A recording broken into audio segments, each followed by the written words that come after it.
Hello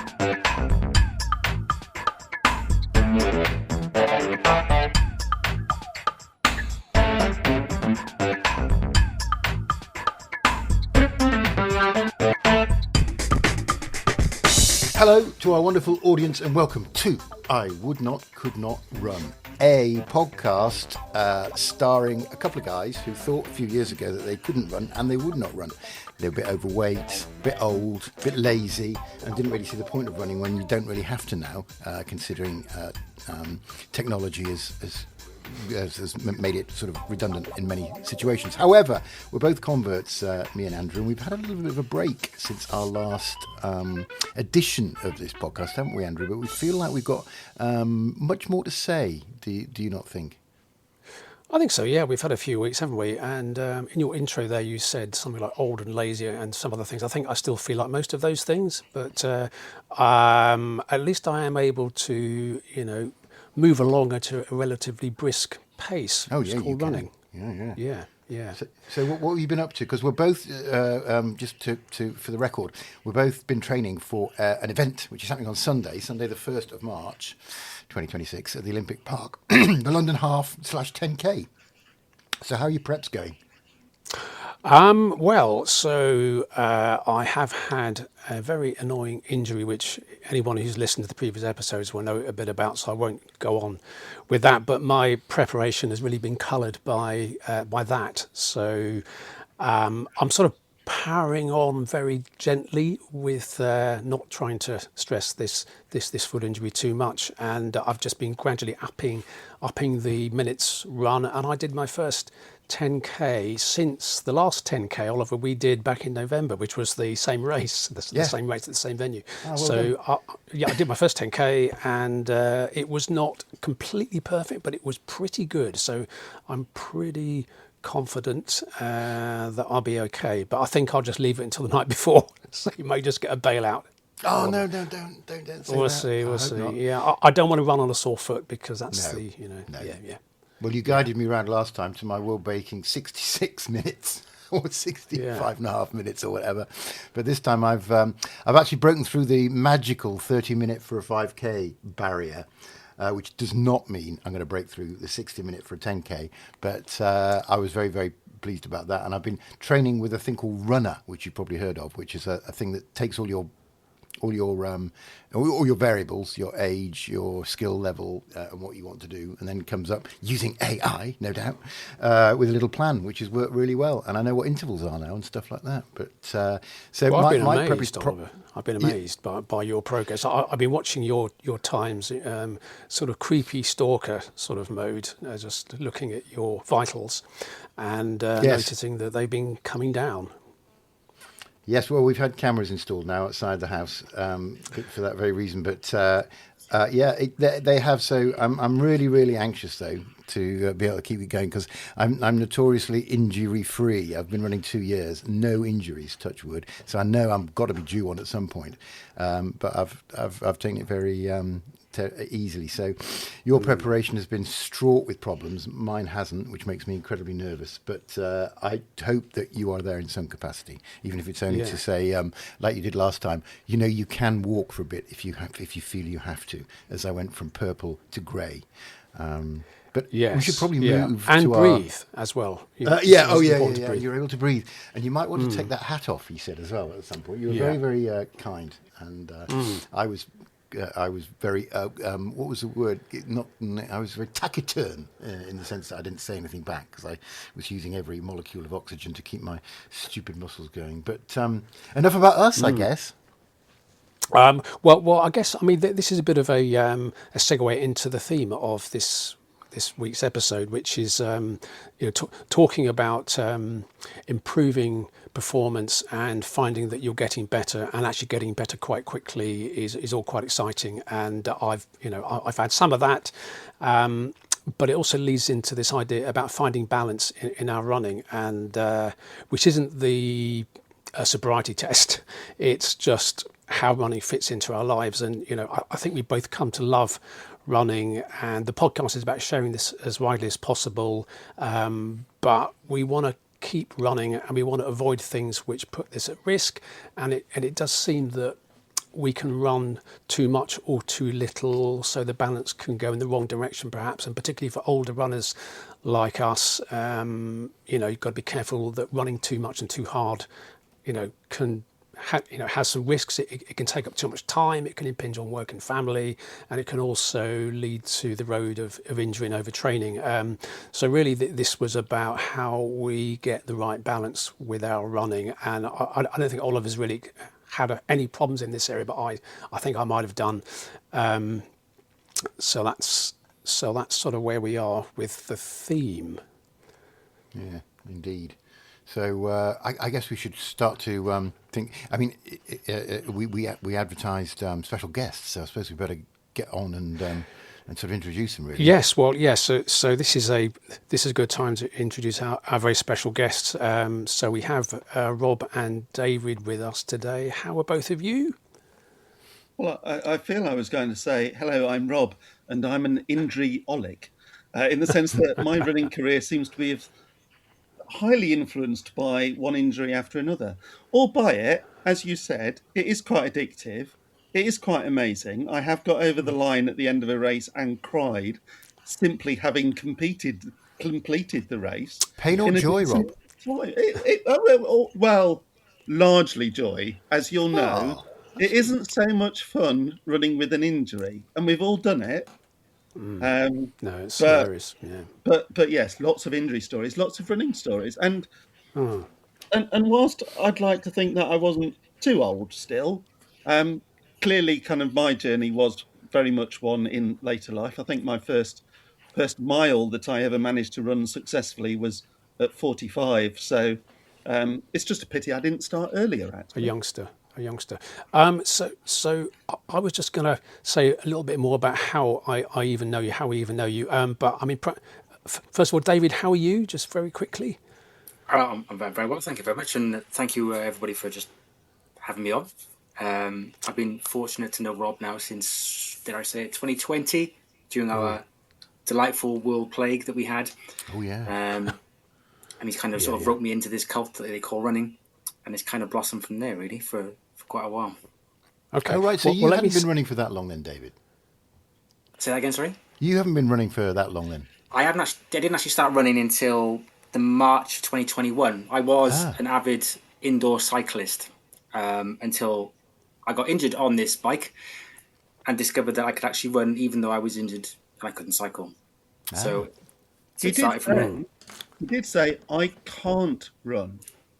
I am not physically able to run, which just proves that point of, because I'd have said the same thing. I mean, I think we'd have all said the same thing, but turns out with a bit of momentum, a bit of inspiration, that you can do some cool things.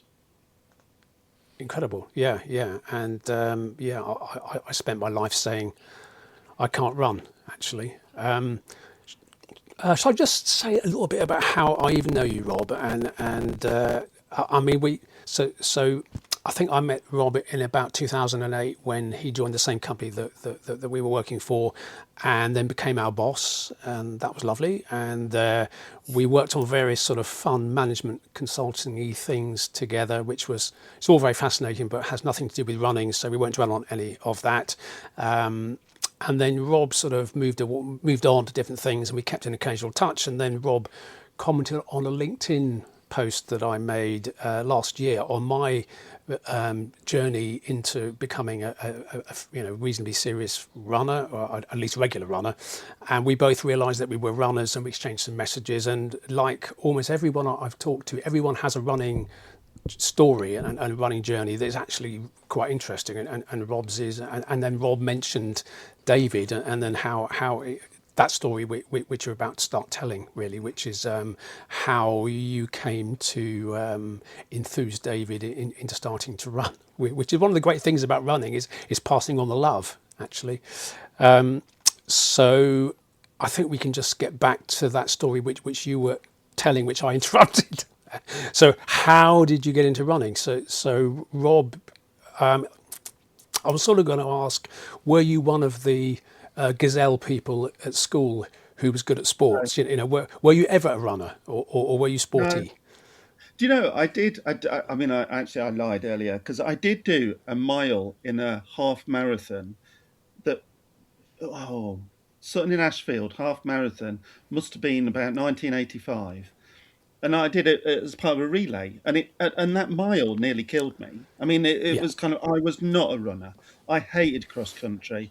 I did sport. I mean, I loved in my 20s. I played football, cricket, hockey. Loved it. But I wasn't known as the guy who kind of flew down the wing at high speed, kind of up and down on a regular basis. It was I started for the same reasons that I think you said at the earlier on. When I left Mm. the consulting business, I was unfit, overweight, didn't feel right at all, and I No. needed to do something to get healthy again. Actually, Mm. and I didn't think I could run. I mean, I remember the first mile I did. It was round the block, and I didn't stop, Mm.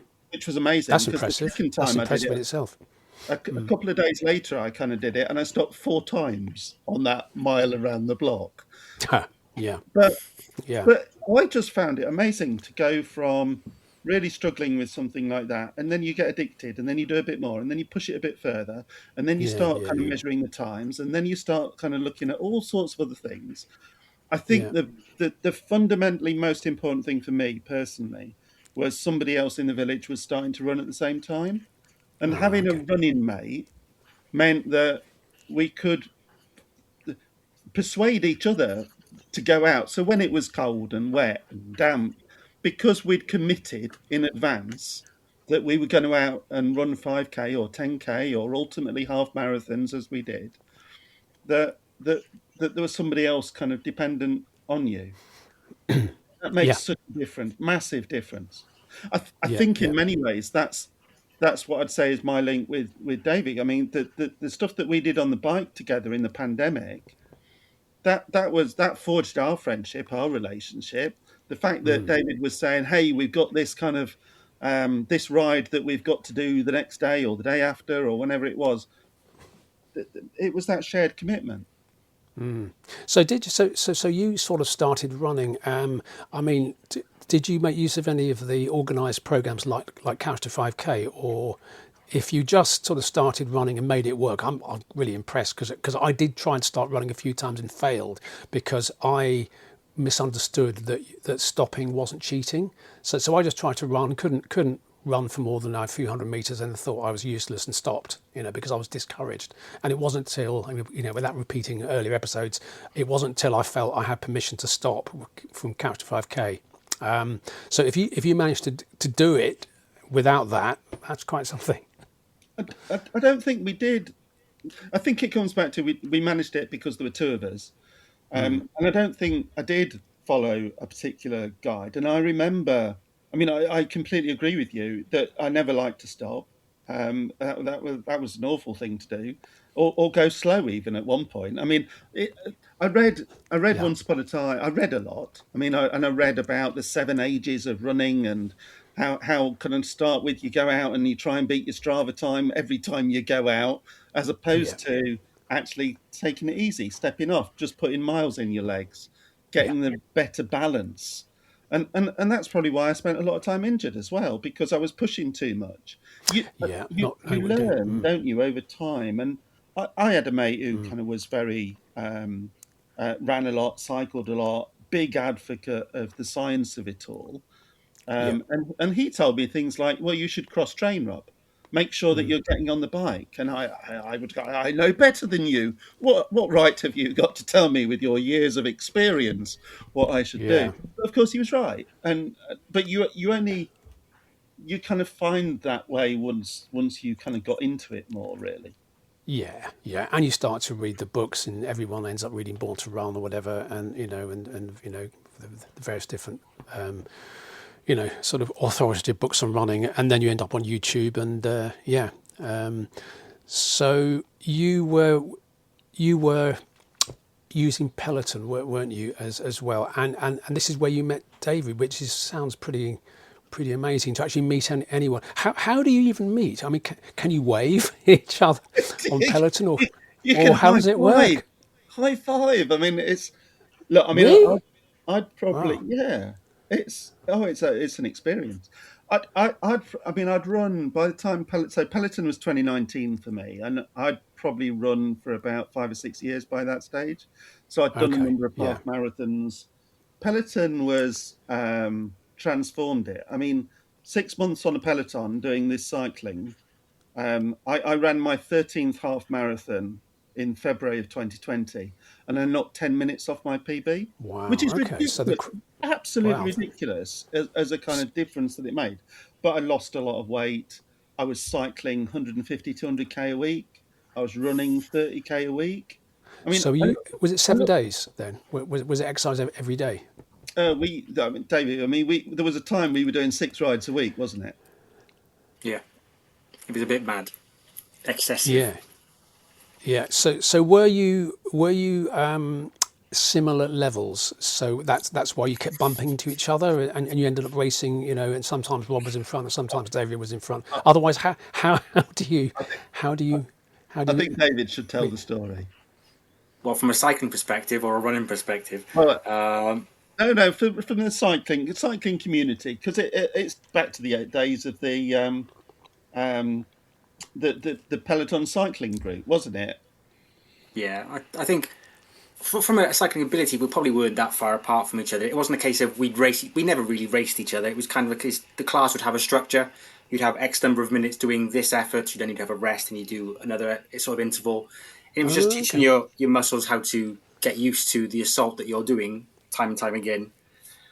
And Rob and I felt were very similar. You'd have your personal bests, which was just a way of tracking kilojoules on the bike, and we'd be very similar to that. And we just sort of gravitated towards each other. And there's a few other people that we get on with, and we've stayed in touch. In 6 years, and we're close as ever. So there's like a social element to Peloton. I guess that's going to be engineered in, isn't it? Of course it would be, where you can, find your buddies and, sort of meet up and have shared training, I guess.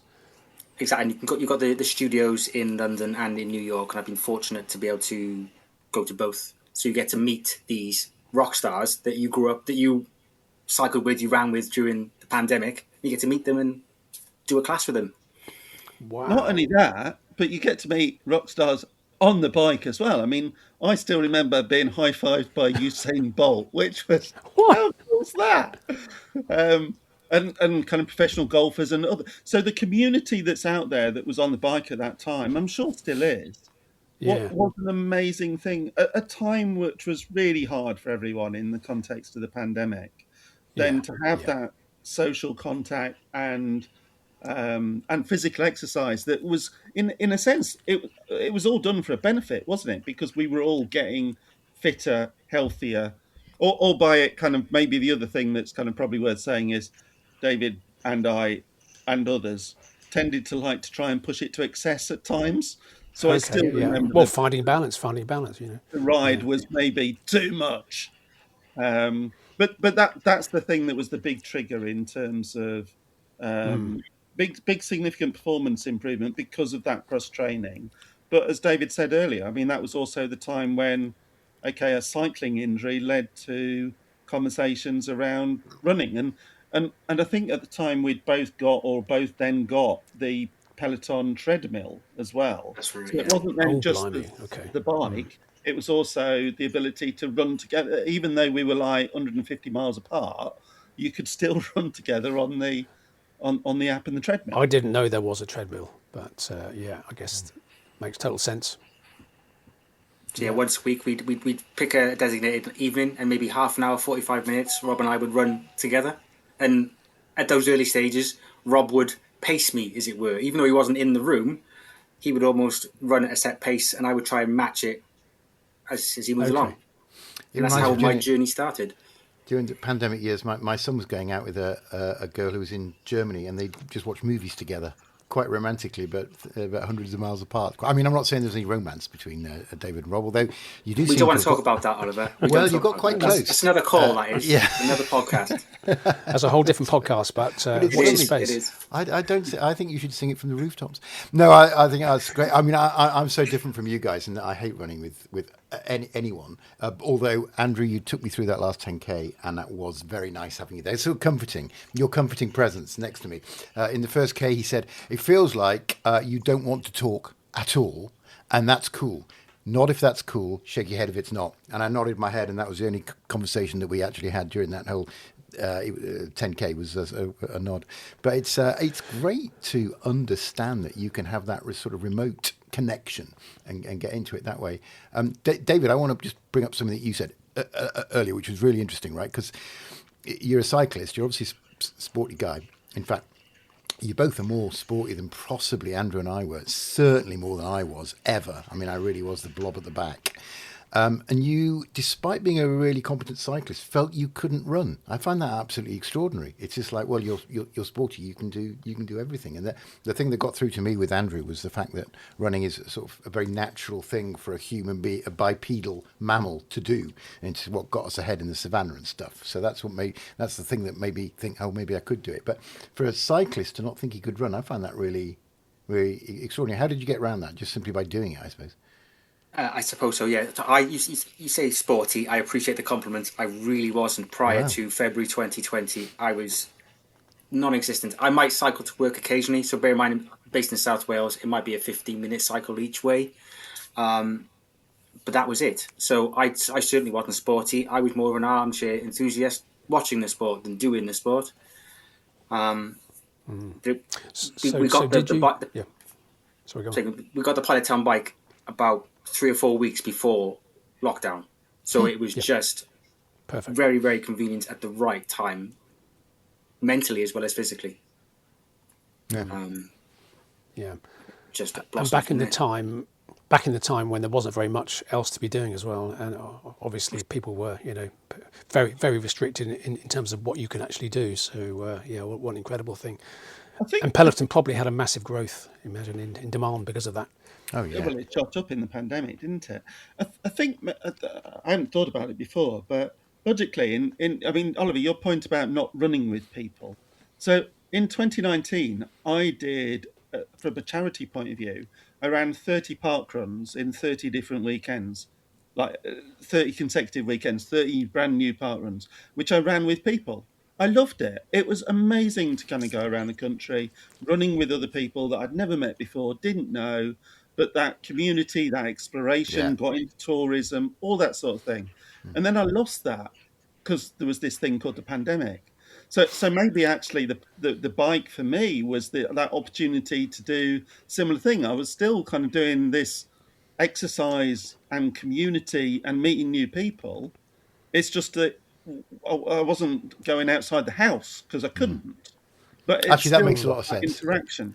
Yeah, you're right, because running the park run, I run the park run, the local one, and I've done a bit of tourism as well, and that is wonderful. It's just an absolute, it feels like something is bubbling up from our ancestors that were, as a community, running together, not necessarily after food, but having that shared experience.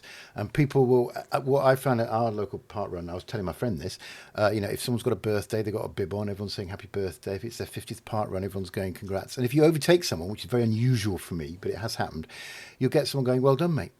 And it's just like, isn't that so lovely? This is a guy I'd pass in the street and not say hello to or whatever, and he's just congratulating me on the fact that I've managed to pass him. And you are absolutely right. The park run spirit and the community there is absolutely fabulous indeed. Yeah, and I think it is that there's this huge leveling thing about it, and it doesn't matter whether it's park run or whether it's 10. My first 10K that I ever did, I remember being overtaken at the end by a 73-year-old guy, and I just found that so inspirational because.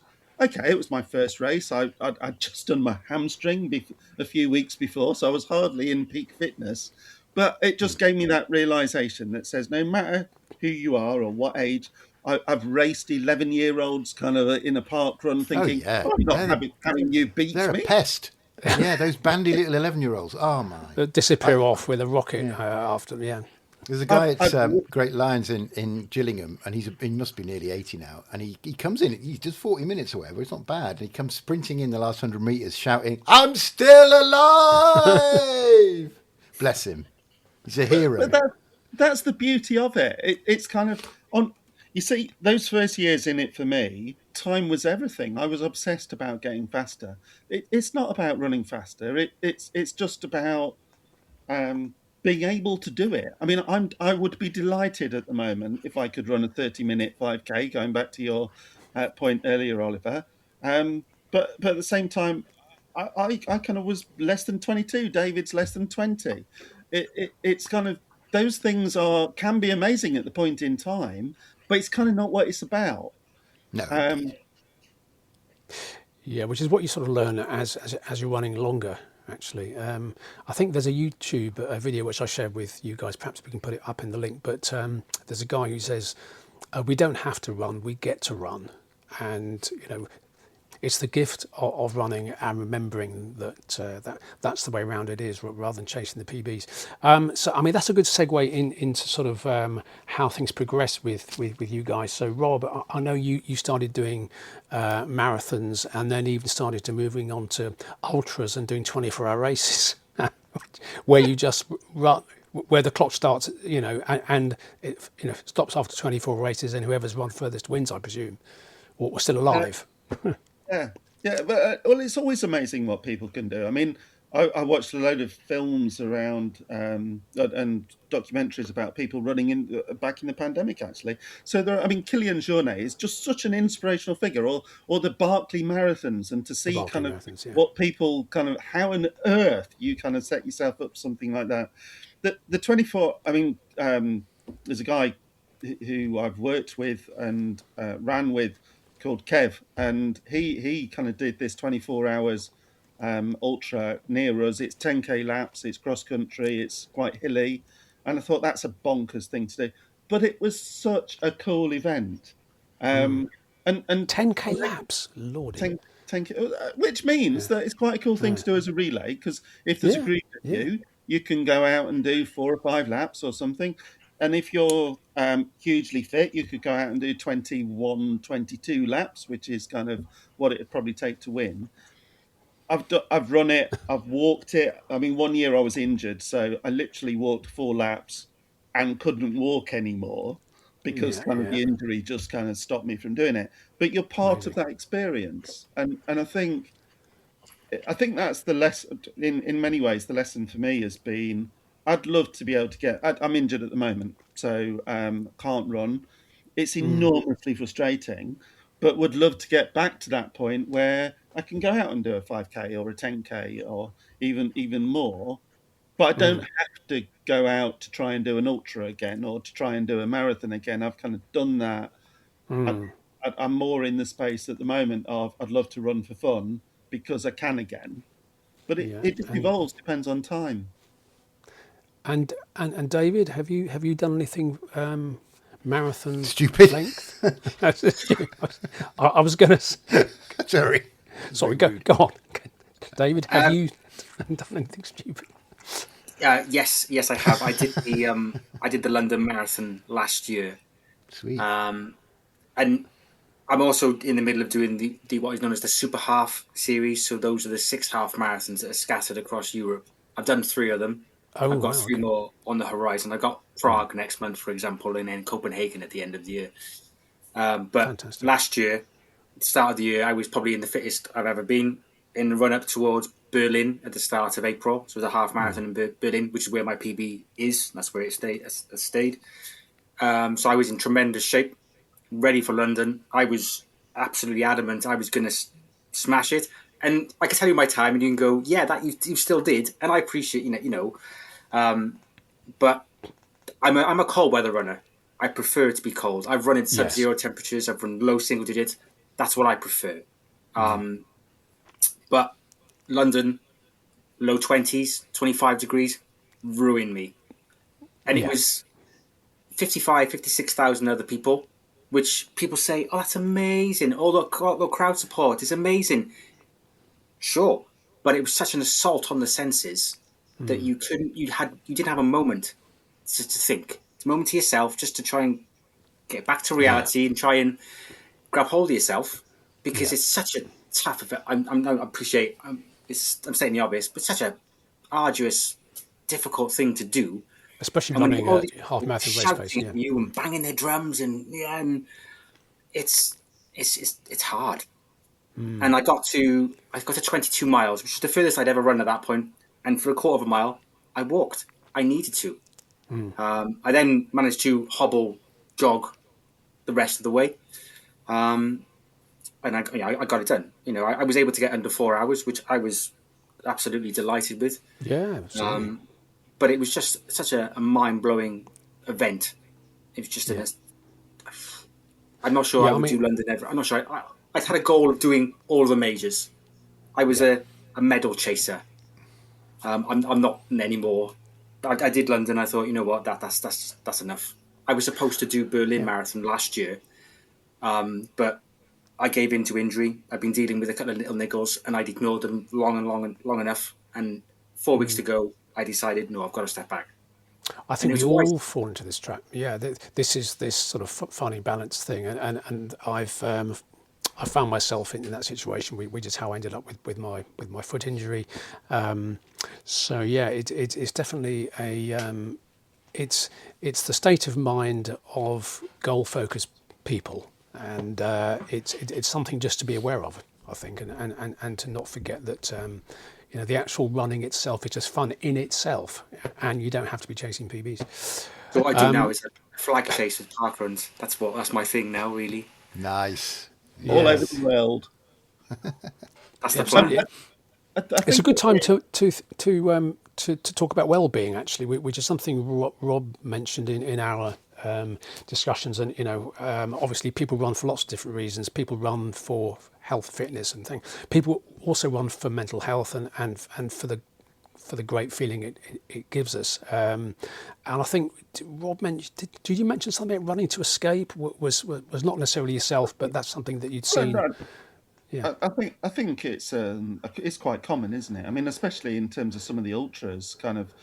I mean, from a personal point of view, I absolutely think that there's something around escaping from. I mean, it is an escape from life in some ways. So whether that's escaping from work or whether it's escaping from the chaos of kind of things bombarding us, it does create a space to just kind of escape.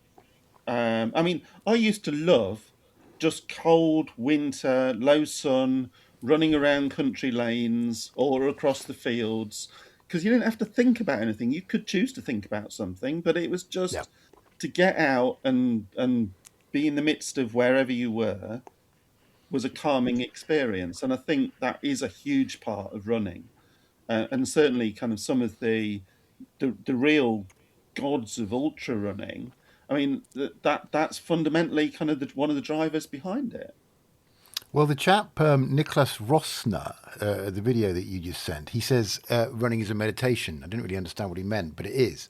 It's a meditation in the fact that your brain has to be focused on one thing, which is putting one foot in front of the other, but also the management of the discomfort, I find, because I'm still unfit enough to be discomforted by a 30-minute 5K, and having your mind on that level of discomfort, and you're fighting with yourself in a way, because I'm always saying, I don't have to be doing this. Why am I doing? I don't have to be doing this. I can stop. I will feel better, and I can go and have a bacon sandwich. Why am I doing this? So then you're going, no. You'll feel great afterwards, and also it's part of this journey. And you're a runner now, and grow a pair, and that distracts you from all the other stuff that might be going on in your head, the worries that you have of work and stuff. And in that sense, I think he's right. It is a meditation. I've tried to meditate before to sort of de-stress, and never really worked for me. But once I'm in that running thing, and you've got the other thing going on, which is keeping going, and that argument that you sometimes have with yourself about why you're keeping going, does indeed, like you say, Rob, it detracts from the real world, and you come out of it having had some kind of mental break. Despite being exhausted, you've had a mental break because your mind has been doing something else and concentrating on something else entirely. It's extraordinary. I can't believe I'm talking like this. 2 years ago, we used to go down the pub, me and Andrew, and I'd be like, Andrew, will you stop? It sounds such nonsense. What are you talking about, you evangelical bore? But of course, he's so charming, Rob, as you know, David, you'll be finding out, that he got me there in the end, and he hooked me in, and I'm so glad he did. I was just so fat before, and you noticed that I'd lost half my body weight. I think that's you're just vain. Well, I saw you topless for the first time in a long time, Well, that's and true, actually, yes. I was with my wife at the time. Otherwise, you would have been in probably in peril. And you this look fantastic. Having spent time in Leeds, Rob sent us to Leeds, David, to do a NHS project, and we were blobs really. And then you revealed yourself unnecessarily. Actually, we were on a bus, not even running. No, we were running, and The police were called. different. That was embarrassing. Yeah. Happy days. I think there is something. I mean, I remember going on holiday to Croatia, and being entirely comfortable with the fact that, or not even thinking about the way I looked on a beach, for example. It wasn't a big thing, but to see my 35-year-old self alongside my 50-year-old self, for example, I was so much fitter, so much more Yeah, it's great, isn't it? physically self-confident than I was in my mid-30s, or indeed 20s, frankly. If only I had realised that earlier, that I could achieve those things.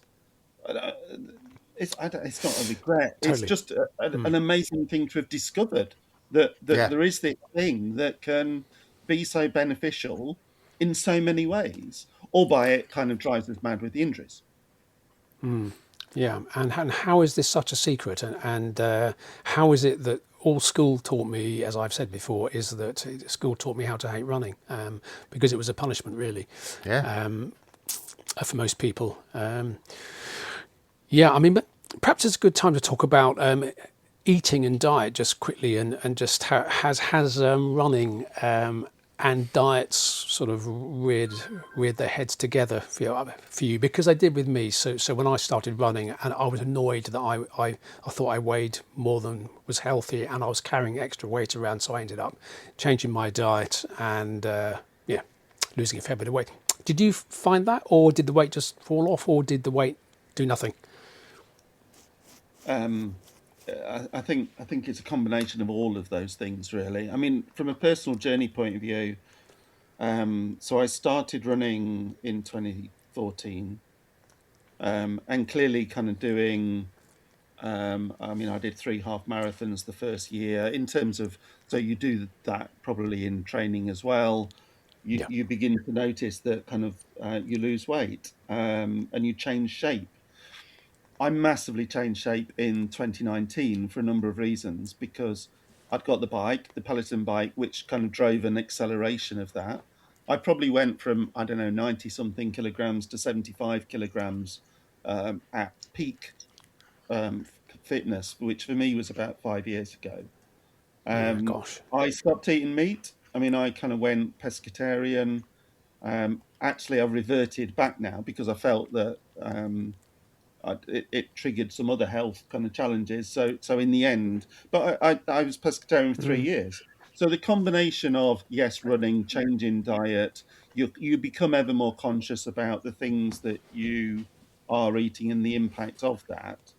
But it depends, I think, in terms of what stage you are. If your stage is driving fitness, driving speed, wanting to be faster, that's quite different from wanting to be able to get out and do a regular 5K in a park run kind of every week. It depends the degree of obsession that you've got at a particular point in time. I'm now back over 90 kilograms because I'm not doing the kind of miles that I did before. Whereas, David, I'm guessing that kind of with the running that you're still doing, it's kind of more of a focus still. So I dropped my lowest. I was probably 72, 73 kilos. Now I'm probably about 77, 78 for the simple reason my focus, I'm sort of planning ahead where I want to go after my running journey, and I'm sort of leaning towards triathlon / high rocks. So I like to plan ahead. As people that know me, I like to plan years ahead. So I'm just having things on the horizon, and it's just sort of getting myself into a position where I can attack them when I'm ready to go, sort of thing. So yeah. Okay, so it sounds like you didn't have a particular problem with weight, David. So that's at the start, yes, I did. But as Rob has touched on, the bike certainly helped lose the weight and change the shape. And thankfully, through the running as well, I've mostly kept the shape, which is quite nice. Yeah. And if it's something that you can actually stick with and not do 3 runs and give up, or 3 cycle rides and give up because it's all too difficult, then I mean, you're burning a lot of calories, and just the sheer volume of exercise, it becomes much harder to be larger or unfit. So the weight sort of tends to stay off, and there's less of a desire to really trash your diet because of the impact that has on your exercise. So sort of virtuous circles. I think it does come back to that thing around balance, though, doesn't it? Because I would say, I mean, similar to David, 75 was too little for me. I mean, generally, if I shared a picture of me at my peak, kind of 75 kilograms, I look ill. So in a sense, I didn't want to look ill. I wanted, I think 85 it would be a good desired weight for me personally. But in a sense, I think I'd also say not to get too obsessed about that. I mean, from my point of view, everyone's different, and I think we change kind of over the years as well in terms of how to get that right balance. But that I've almost been too obsessive about measurement, speed, heart rate, VO2 max, what am I eating? There were times in my running journey of the last 15 years that I've measured everything to such a degree, but I'm almost more comfortable now with I almost want to go out and not take a watch because I kind of don't want to know. I just want. I can't do I know that. I know what my 5K route is. I mean, I can measure my 5K. I know my routes around. So it's not about measuring the distance. And I can't not take a watch because there's still that I still want it on the record. But we can become quite obsessive. Remember when we spoke to Paul Tonkinson? He's a comedian and a runner, and he's off grid. He's an off grid runner, and he's always been a runner. But he doesn't take a watch. He doesn't take anything. He just wants to do it. He doesn't want any record of it. But I'm like you guys. I'm just like, no, I did this. I want this. I want this as a matter of record that I can enjoy, and no one else necessarily can. It's difficult, isn't it? It's difficult to abandon that. But that is a whole thing around I don't know, sort of like free running. Almost just to do it without the data. I mean, I like to look at my heart rate personally, and I like to know what zone I'm in. But to be honest, I probably know now. I've been doing it long enough. I know where my zone 2 and zone 3 is really. But it's just that it's just nice to look at the data. Oh yeah.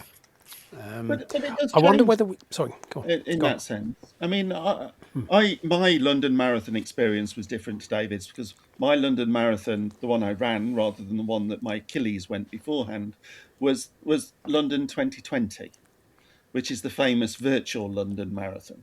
So I didn't have anyone lining the route around the village as I ran round it 8 times.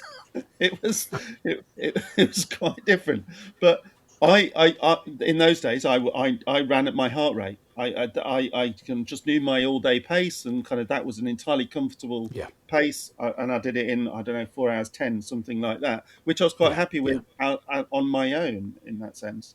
But I was doing my all day pace. I can't even run a 5K at my then all day pace today, and my heart rate today is utterly different from my heart rate then.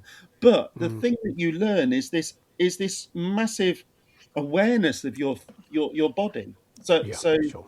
whether it's muscular or whether it's cardio, I mean, my level of understanding of how I work, how I operate, is a country mile different today than anything before, through that experience and just running through life in that sense. You mentioned your Achilles, Rob. Perhaps it's a good time to talk about whether we've got any injuries and how we got their injuries, and whether we think those injuries were our fault or we were the victims of something else. So, have either of you two had injuries you'd like to share? I'll go there. That's fine. So we'll start with the bike injury first that led me to running in the first place. So as Rob touched on before, that we were cycling ridiculous numbers. So it got to the point where I was cycling 20 miles a day on the bike. It had to be an hour on every single day. It was too much, and I paid the price for it, to the point that in the February of 21, the IT band my right knee just said that's enough, and I could barely turn the wheel or turn the pedals on the bike at all without any pain.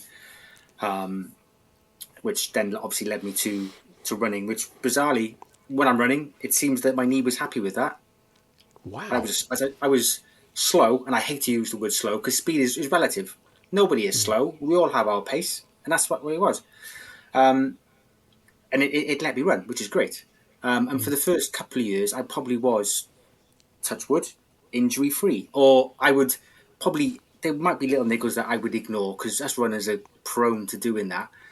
And it wasn't then probably till about September last year where I gave in before Berlin, and I was having adductor issues in my thigh, where I would run, it'd be fine when I was running, and then as soon as I'd stop, I'd be in agony, and it was just a never-ending cycle to the point that I had weekly visits to a physio to put me back together to make sure that I could run later on in the year, and it's just been. Did you find out what on speed dial, as it was? were, just in case?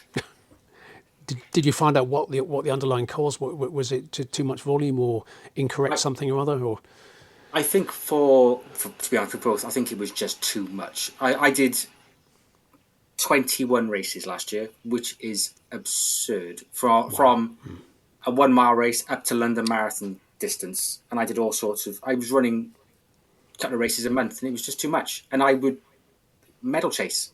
And that's what mattered to me at the time. I just battled through the injury, didn't care. Now, hopefully, I'm a bit smarter, a bit wiser to go, okay, if your body says stop, stop. That medal doesn't matter. So I'm a lot more controlled this year. There are races that I'm doing, but it's nowhere near the number that I did last year. It's just listening to my body. It's taken me 46 years to do that.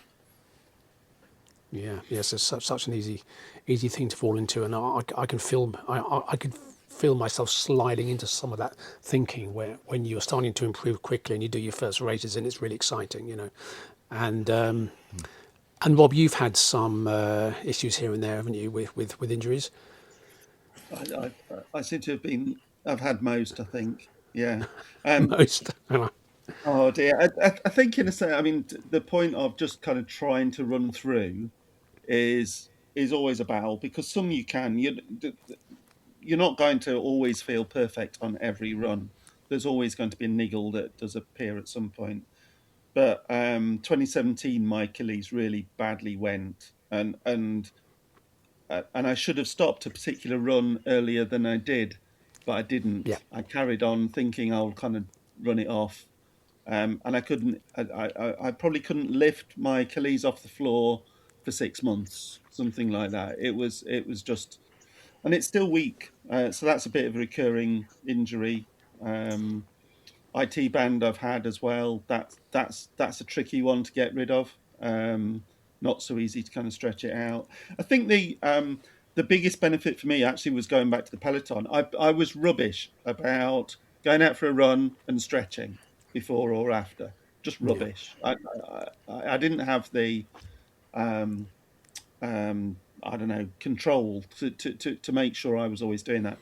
Peloton forced you to do that. It was like you had to, as your part of your commitment, you were doing the ride and then you were doing a stretch, kind of 5 minute or 10 minute kind of stretch at the end of it. That made such a massive difference. It wasn't just about losing weight. It was also about training your body to be ready for the things that you were then about to do. So again, that comes back to the lessons that you learn around cross training, around stretching, and getting that right balance. It's really difficult though, because we always think that when we're chasing a goal and kind of if we've got a race or a medal that we see, it's really hard to kind of say. And I mean, as David said earlier, kind of no, I can't do that now. I've got to step back, because of course we build it up, and maybe sometimes we've got sponsorship and we've got other people that have got expectations on us to do those things. But that's about balance and maturity of learning to actually know your body. So I'm probably in danger because I haven't been injured, touch wood again, and I've suddenly started improving quite significantly because I've been doing some conditioning. What do you call it? Something in conditioning, weight training. Boring as hell. I would rather be running. So I've got to listen to what you're saying, guys, really, and be careful. And this is why I think this program that I'm using on an app, which tells me what to do, is good. I like being told what to do, which is I quite like running with Andrew, which was quite fun.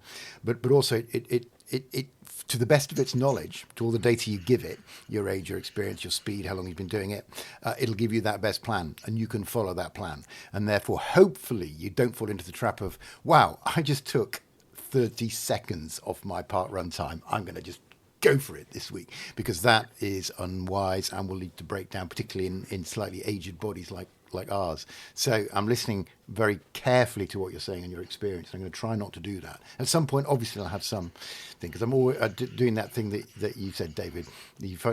Runners are very, very prone to going, it's just a niggle, it's fine. And I've got a little hamstring niggle, and I've had some sort of tendonitis around my ankle, and I've carried on going. And so I'm going to listen very carefully to what you said and continue with my app and obey it as well, because it's also very good if you miss a run or a conditioning thing, it'll sort of readjust your plan. So I've got my plan which says I'm going to run a 10k on the 1st of March. I want to run in 62 minutes rather than 66, and it tells me what to do. So I like that. So I'm listening to you, I'm hearing you very closely, and I'll let you know when I get my first injury. We'll have a. It sounds very cool. That I must have a look. Actually, this is probably a good time just to sort of look to the future and thinking of running balance and staying fit. What do we think we each need to do in order to improve our running balance? And actually, for you, Oliver, maybe it's nothing, and you have machine body, and you have no understanding of injury. You're certainly the first person that has ever called me that. That's for sure. Yeah. So life goals, Oliver. Life goals. Yeah. I mean, it seems like Rob and David. It sounds like both of you have learned to sort of come to terms with the drive a little bit, and the drive to for constant improvement, and maybe pushing through when we shouldn't, and you're coming out the other side of that, are you? And starting to look at a more balanced plan for running. I think I don't know whether it's an excuse or not an excuse. That's the thing. So 5 years ago, I set my PB at every distance from 1K to a marathon. Right? And to be clear for anyone listening, 5 years ago I was, I don't know, 53, 54, something like that. So that's bonkers. How can that possibly be true? I can't see any way that I'm ever going to beat any of those times again. It's like so in a sense, I'm in this space of, I'm not trying to be the fastest I've ever been anymore. I'd just like to kind of do a regular park run, and maybe kind of do that anywhere in the world. So our goals change, don't they? And yes, I'm in a recovery period from injury, so I'm dependent on my excellent physio to get me back operational on the road, and then I need to not be stupid and push it too much and all that sort of thing, because I've learned those things. And okay, if I can do those, maybe then I'll kind of get this little kind of voice in my ear that says, well, maybe you could get back to a half, Rob. And who knows? There's a little whispering voice. Moment, my goal is get back to running on a regular basis, and to be able to do kind of park runs or the odd 10k around the country. Although kind of probably a good segue into David, because he's not satisfied with around the country. No, I guess going back just a little bit, I think up until maybe April, May last year, I was obsessed with speed. Speed mattered. Every run or every race had to be absolutely on it. And it took a long time for me to realise speed doesn't necessarily matter. Just giving your best, that's what matters. You're not going to PB every race. It's just not possible. We're not built like that. And I'm at a point now where I just want to be able to do my best with these races. And as Rob has touched on just then, my goals have shifted. One, yes, I like to travel. So I like to go to places and run. I've raced in New York. I've done park runs in quite a lot, a fair bit of Europe. And I've got grand plans to go down under to do park runs. It's ridiculous. And my partner, bless her, puts up with it. Wow. But something else that I use as well is that I run as part of a running club based down in Cardiff, and one of the things I like to do that makes me feel good is to help other people. I like to look at people and go, I like to feel I'm a fairly good judge of potential. I'm talking complete rubbish because I have no formal training whatsoever, but I've run with these people long enough to know that they're good, they're strong. And I think that with a bit of guidance, I can help them. So there are a few people who shall remain nameless, but will nod when they hear this, because they will.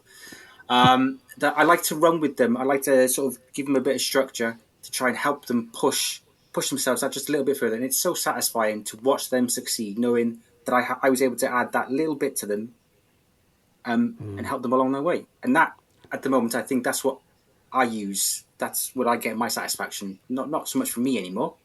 I'll get the races done. I'll get the medals. Will I PB? Probably not. But I'm not sure I care anymore to PB. Yeah. I'm happy to run, and that's good. Yeah. Hence the podcast, really. Yeah. And it's such. I mean, I remember a conversation with you on David, on similar terms, which was, I was convinced you would be faster than I ever was. I knew you could beat my 5K PB, and those kind of reports back of, oh, I've got this and I've got a bit closer, and oh, I've smashed it now, and then kind of, oh, I'm sure you can get.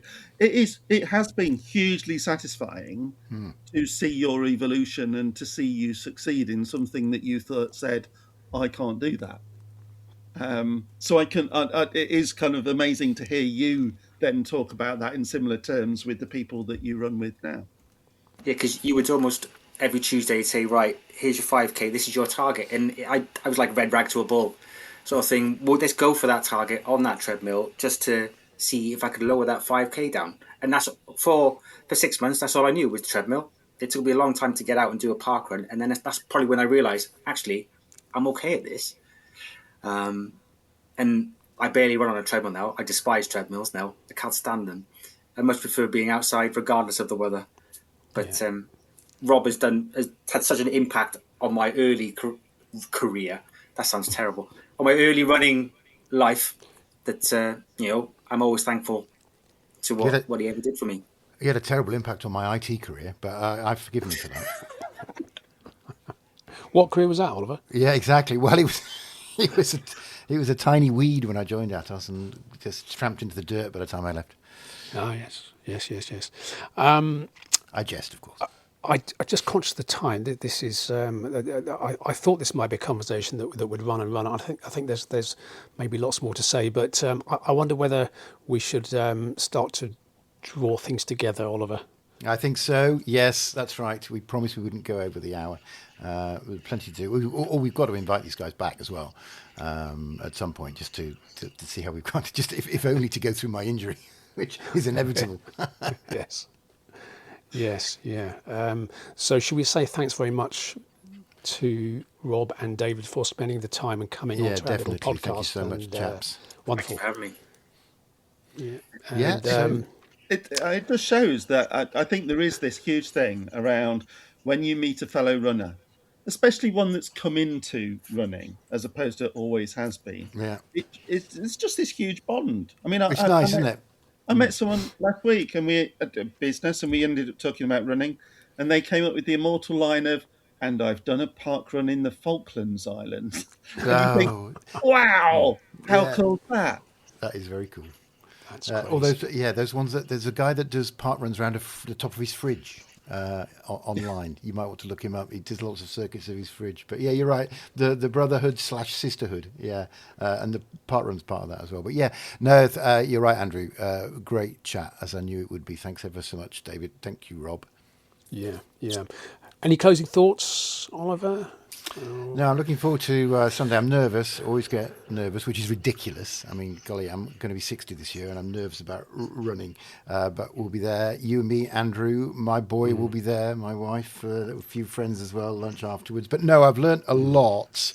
I'm very, very encouraged that I might even go a little bit faster, but I'm more and more aware now that I must look after my lovely body that I've refound.